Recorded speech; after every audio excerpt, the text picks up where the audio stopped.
tuned because next up is David Charles Allen, Village Properties Realtor and host of The Hop. That's Home Ownership Podcast, here to give us the latest news on real estate in Santa Barbara.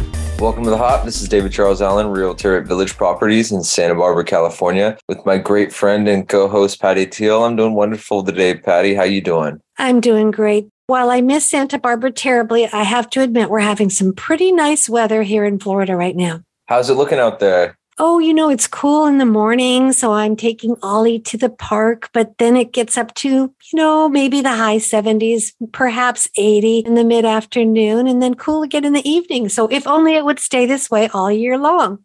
Yeah, everyone would live there then. Sounds like Santa Barbara. I know. And I do miss lovely Santa Barbara. Right. Yeah, we got sunny skies scattered throughout the 60s. We may get a little rain starting next week again. We're having some really cold nights and some windy nights. So a little bit of a switch up, being all bundled up at night. It's kind of nice. It is nice. It's really fun to get out those jackets and hats and sweaters and go out and enjoy the cool weather.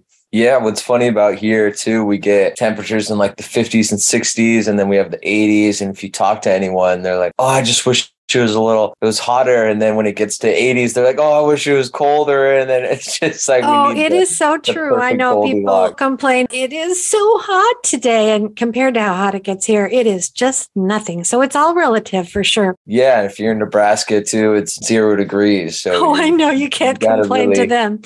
Yeah. You're telling them, oh, it's 40 degrees at night. And they're like, yeah, well, we can't see anything and we can't even go outside. I know. You could get injured by talking to somebody and complaining about the weather if you're talking to somebody that's dealing with the real cold. Exactly. Pretty funny in that sense. Mm-hmm. Then there's some waves out there. We've had, like I said, a little bit of a windy day. So if the wind calms down a little bit, there looks like some swell. It's a little steep, but you never know. Yeah. Now, David, as a non-surfer, does the wind correspond with having waves, or is that just bring on choppy weather that's not so good for surf? So if the wind is like a storm brewing offshore somewhere away from here, that's what brings the waves originally. Mm-hmm. But when you have wind onshore or close by, it's not really productive for waves. It's just going to make them all jumbly and whatnot. But if the wind is going straight offshore, that helps out the waves. So it all depends on the wind direction and how close it is to your actually spot. Great explanation. I never really understood that before. I can see sometimes that it's choppy and not good for surfing when it's real windy on shore. So that's a great explanation.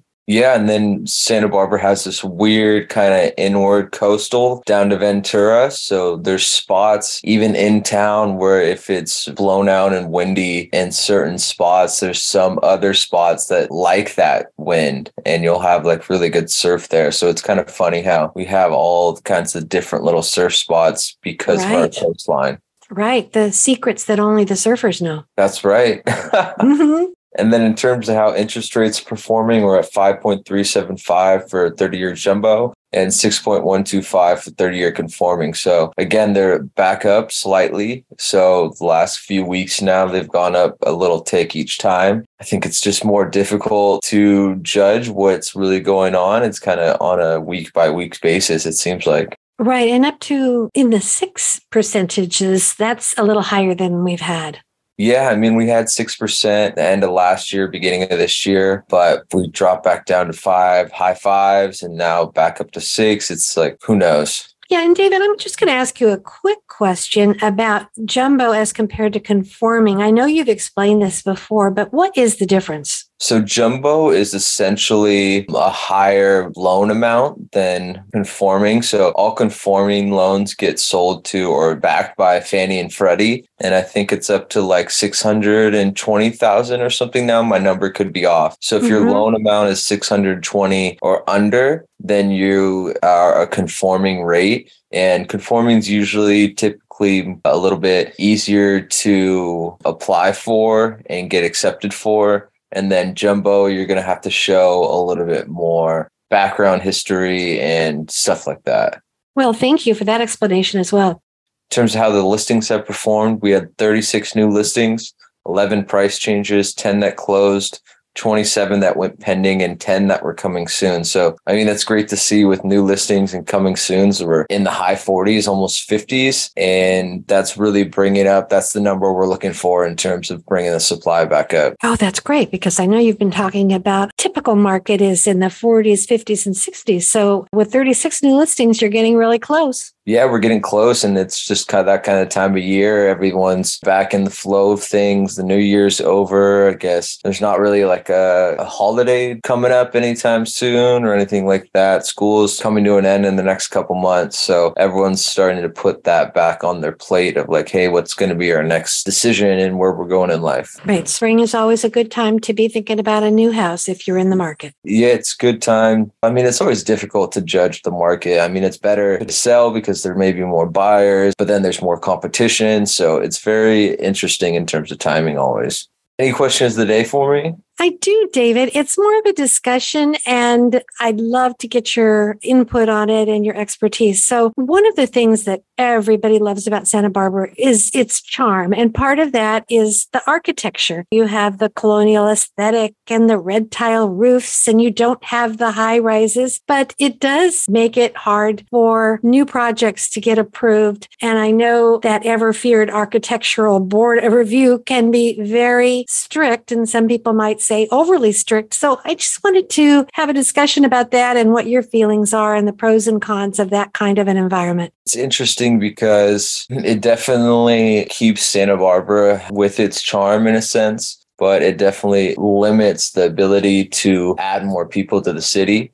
There is a lot of steps you have to go to just to get approval in those aspects. I know if you're in the downtown corridor, like you said, you have to have that kind of Spanish colonial style. But if you're building a house in Santa Barbara or Goleta, you can kind of do whatever style you want. It's just the downtown corridor. They are doing a couple projects where they turn some lots into these apartment complexes. And I'm not sure if they're turning into condos or not, but there are some that are happening, and it's just a matter of time. I think they're trying to turn Nordstrom's into kind of that kind of thing too. And the old Macy's, they're kind of looking into how can we mix use this, but I don't think there's anything set in stone. Right. Well, do they have a rule that buildings cannot be higher than 4-story? You know, I'm not specifically sure if it's 4 stories or what it is. I think it's really going to depend on the location. I know you can't build a 4-story home in a neighborhood. Of course, that is what gives Santa Barbara its charm. You know, many cities that have a population that's similar have a lot of high rises and a lot of big box stores, and Santa Barbara does not. So it has its pros and cons, because that's probably why it's so hard for many people to find a place to rent. Yeah, it's very true. And I think a lot of it too is there's not really a lot of empty space here. There's no like empty lots necessarily where you could build a larger complex. I think there was one out in Goleta at one time. I mean, there's still like a huge open space in Goleta called Bishop Ranch. And I think they were trying to do a project over there for a while, but that never got approval. So that would have been probably 100 new homes out there. But I don't know why that stopped or what ended up happening to that, but it never went through. Right, right. And I remember too, in Montecito, years and years it took to get approval for the old Miramar to turn into what it is today. So many deals fell through because of discrepancies or disapproval by the Architectural Review Board.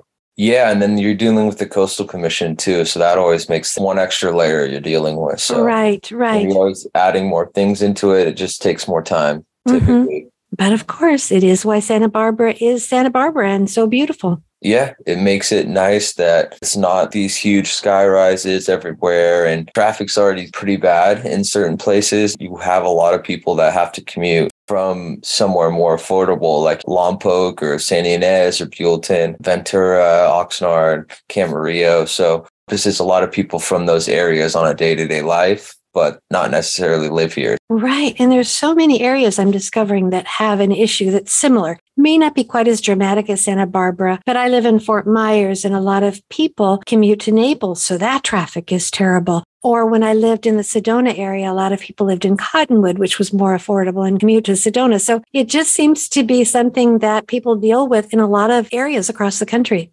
Yeah, it's true. There's usually one hub that brings in the kind of vacation traffic and that touristy kind of area. That's where the jobs are because that's where more people are. So it's very interesting in that aspect. Right. Well, thank you, David, for sharing your input on that. Would you give us a shout out on yourself and how people can get a hold of you if they're interested in buying or selling? Yeah, my number is 805-617-9311 and my email is david@davidcharlesallen.com. Thank you, David. I really appreciate it. You have a great week. All right, Patty, you too. Let's give it a go next week.